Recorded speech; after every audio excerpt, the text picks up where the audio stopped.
I was completely taken aback when my husband Jonathan unexpectedly suggested that I should move back to my parents' house, even though they were already living with us. His sudden declaration left me stunned, yet he seemed to think he was being entirely rational. He bluntly asked, "Do you have a problem with that? Don't argue with me. I'm fine with divorcing you if you do." His recent behavior had been cold and distant, and I had my grievances too. I had considered the possibility of divorce myself, but it didn't seem right for him to force me out of our home. As I stood there in shock, I thought to myself, I'm the one paying $3,200 for our expenses. Does he even acknowledge that? He grew agitated and demanded, "Leave this house now. My parents won't feel comfortable with you here." I couldn't understand why I needed to leave, but I agreed, saying, "Okay, I'll take all my belongings with me." Once I consented, he appeared pleased and abruptly said, "Then do it," before walking away. Immediately, I contacted a store to sell my things. My name's Betty, and I live with Jonathan, who is 3 years my senior. We met through mutual friends, and what started as a casual meeting quickly evolved into spending an entire day together. Jonathan expressed his aspirations of becoming a voiceover artist, and I was captivated by his resonant voice. I've always had a fondness for soothing tones. It seemed he felt the same attraction, as we exchanged numbers and planned more outings. Before long, we found ourselves in a relationship almost effortlessly, without ever formally discussing it. I had just graduated from college when we met, and dating someone with a bit more life experience like Jonathan was thrilling. My friend Laura expressed concerns about our 3-year age difference, but I assured her it was no big deal.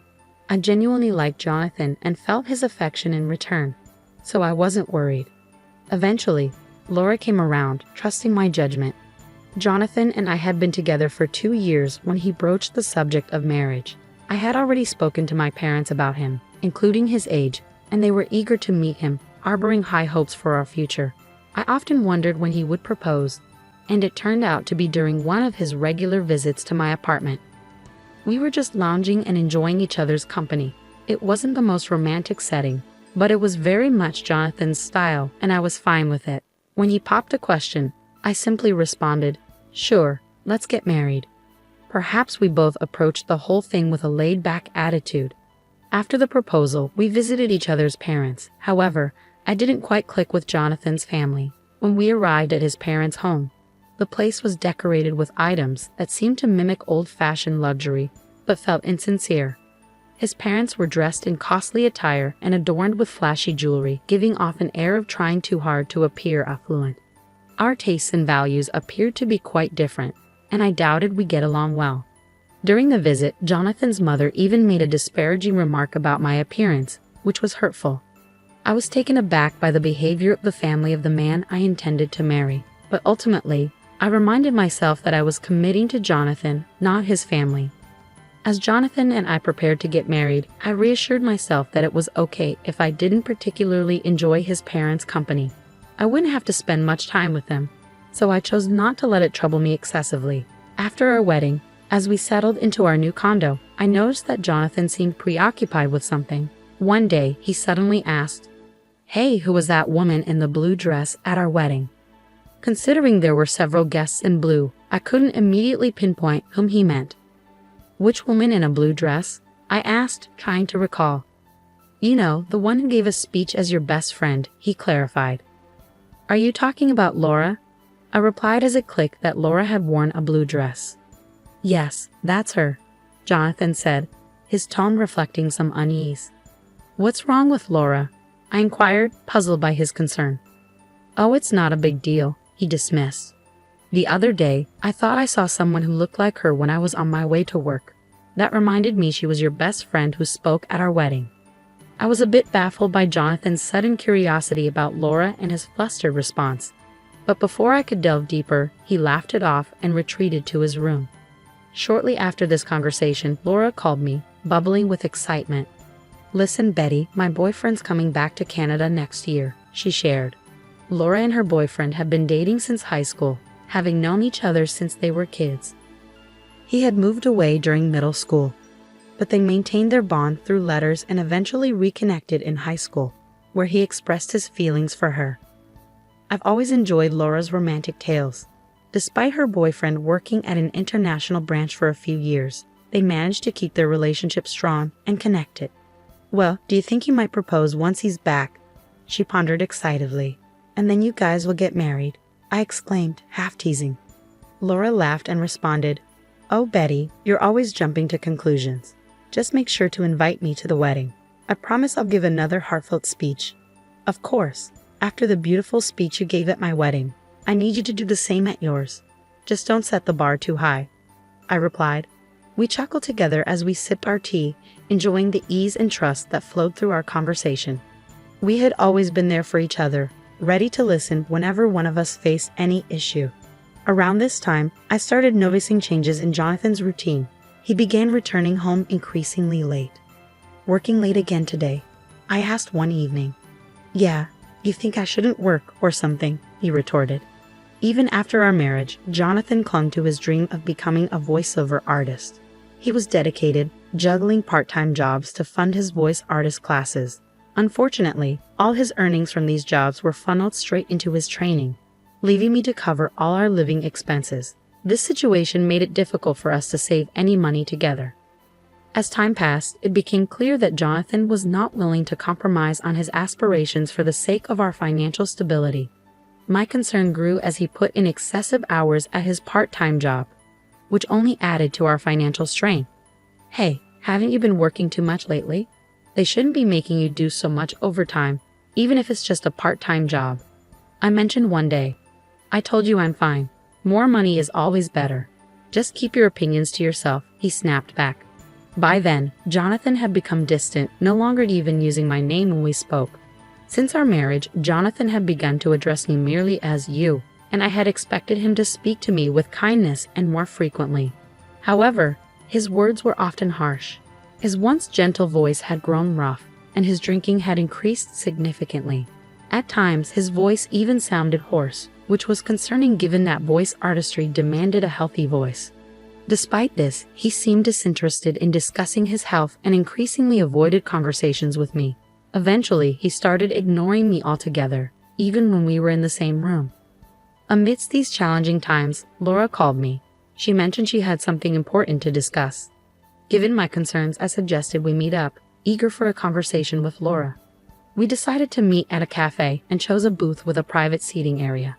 Laura selected our booth carefully, a spot where the counter and staff could easily see the entrance. "You chose this booth specifically?" I asked, noticing her cautious approach. "Yes," she replied. "I wanted a spot where the staff could see if there was a suspicious person outside our door." "A suspicious person? Is that related to what you wanted to discuss?" I asked, connecting the dots. Laura nodded, her expression tense. She explained that ever since she left her job about a month ago, she felt like someone was following her. Now, she even felt watched on her days off. The reason she picked a booth with a clear view was that she suspected the person stalking her might try to eavesdrop on our conversation. "Did you talk to the police about it?" I asked, concerned. "I tried, but since there's no direct contact, they can't do much," she sighed. "What about your boyfriend? Isn't he coming back in a month?" I inquired, hoping she had some support. "I thought I'd discuss it with him too, but I wanted to talk to you first. Someone close by," she explained. I understood her need for immediate support. Laura hadn't managed to get a clear view of her stalker, making the situation even more unnerving. She was too frightened to discern whether her stalker was a man or a woman. I decided to discreetly watch from a distance to try and identify who was following her. During this time, I was struggling with my troubled relationship with Jonathan and found it hard to open up about it. But as I kept an eye on the situation, I made a shocking discovery. The person shadowing Laura was none other than my husband, Jonathan. Jonathan often claimed he had to work late, but I noticed that after his shifts, he lingered near Laura's workplace and followed her as she left. I was stunned to realize that the person causing my best friend such fear was my own husband. Witnessing Jonathan tracking Laura with a creepy, unsettling grin completely changed my perception of the man I had married. The man I had fallen in love with now seemed like a stranger, and the love I thought would last forever turned cold. I knew I had to tell Laura the truth. I urged her to move immediately for her safety. With the help of her colleagues, she arranged for someone to drive her from the underground parking lot directly to her new residence. We took these precautions to ensure her safety as Laura made her escape. Jonathan's frustration intensified when he realized Laura had moved away. Eventually, his pent-up anger erupted. "My parents are going to live here, so you need to go back to your parents' house," he demanded abruptly one day. I was taken aback by his sudden and unreasonable demand. "If you have a problem with that, then I'm fine with divorcing you," he threatened, losing his temper. Though I had my grievances and had even considered divorce before, the reality of our deteriorating relationship hit me hard at that moment. I couldn't believe that Jonathan thought he could just kick me out of our home. After all, I was the one paying $3,200 for our monthly expenses. I wondered if he even remembered that as I gave him a skeptical look, but he just snapped, "Just leave already. My parents can't move in if you're still here." "Why do I have to leave?" "I don't understand at all," I replied, frustration building.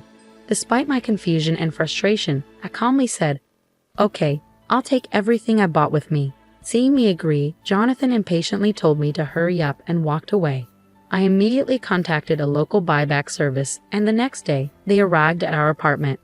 At first, Jonathan smirked, thinking I was simply packing to leave. However, his smirk faded into shock as he watched the workers evaluate all our furniture and appliances. Once they finished, except for the items in Jonathan's room, a staff member handed me a quote. "The total value is $299,000, they said. I quickly signed off. "Okay, sell it all." Suddenly, Jonathan snapped back to reality and grabbed my arm. "Why are you selling everything? My parents are going to live here. How can they if there's no furniture?" I shook off his grip and countered, "What do you mean? When we got married, you told me you were broke because you were paying for your acting classes. You asked me to handle the rent, furniture, and living expenses. I never knew you were that broke. I feel deceived. Remember the $3,200 I've been covering every month? From now on, you'll pay that, and with your parents moving in, I bet it'll be even more." Jonathan went pale, realizing the gravity of the situation. He attempted to regain his composure quickly. "You thought talking about money would make me cancel the divorce? Who do you think you are? I've already gotten close to a rich lady," he said, striking a pose. I remembered how Jonathan had been following Laura recently. If he considered that getting close, then his perceptions were deeply flawed. Laura, who came from a wealthy family, her grandfather, a businessman, and her father his successor, never flaunted her wealth. She lived just like me and our friends, not judged by her family's wealth. Yet it seemed Jonathan had learned of Laura's background and saw her as a better match, thinking perhaps that wealth made one person preferable over another. This notion infuriated me, but I knew Laura would never be interested in Jonathan. She had been with her high school boyfriend for years, and he was due back in the States soon with plans for them to marry. When I mentioned that Laura felt uneasy because someone had been stalking her daily, Jonathan was taken aback upon hearing that Laura found him creepy and that they weren't close. "I always walked Laura home," he protested. "You're lucky I didn't call the police," I replied sharply. "But I didn't know she had a boyfriend. He's been away. She picked me over someone she doesn't know." Jonathan tried to justify, misunderstanding their relationship. "They've been writing letters since they were kids and talk almost every day. And unlike you, who's only had part-time jobs, her boyfriend is successful. Even her dad likes him," I pointed out. Jonathan looked profoundly sad as I laid out the facts. It was clear that his delusions about forming a relationship with Laura were just that, delusions, and reality was setting in hard. As people arrived to take our belongings, he appeared somewhat relieved. "I guess you're all I've got now. You'll always support my dream of becoming a voiceover artist, won't you?" he asked, trying to seem unfazed. I responded with a steely gaze. "Sorry, I've already begun divorce proceedings. We should communicate through our lawyers from now on," I said coldly. Jonathan, perhaps thinking I still had feelings for him, clung to me. "Don't say that. Haven't we been getting along all this while?" "Getting along? Ever since you discovered my best friend Laura is wealthy, you've become distant and started spending time with her. Right after our wedding, I realized then that I had made a mistake," I continued. Jonathan broke down in tears. Despite being older, his childish weeping made him even less endearing to me. I could no longer bear to be near him. "Enough," I snapped. "I've also informed your Uncle Unla about the divorce. You know he's a tough man. Well, he's decided you'll work for him, which means I can no longer support your voice artist dreams. You barely practice as it is. It might be time to accept reality and stay away from Laura, or I'll call the police." With those final words, I left, determined not to look back. For now, I would stay with my parents, though I considered moving closer to my workplace if I found a suitable place. Meanwhile, Jonathan ended up working for his uncle as predicted. His parents, who had planned to rely on him financially after his marriage to Laura, also moved in with him, all working for the uncle.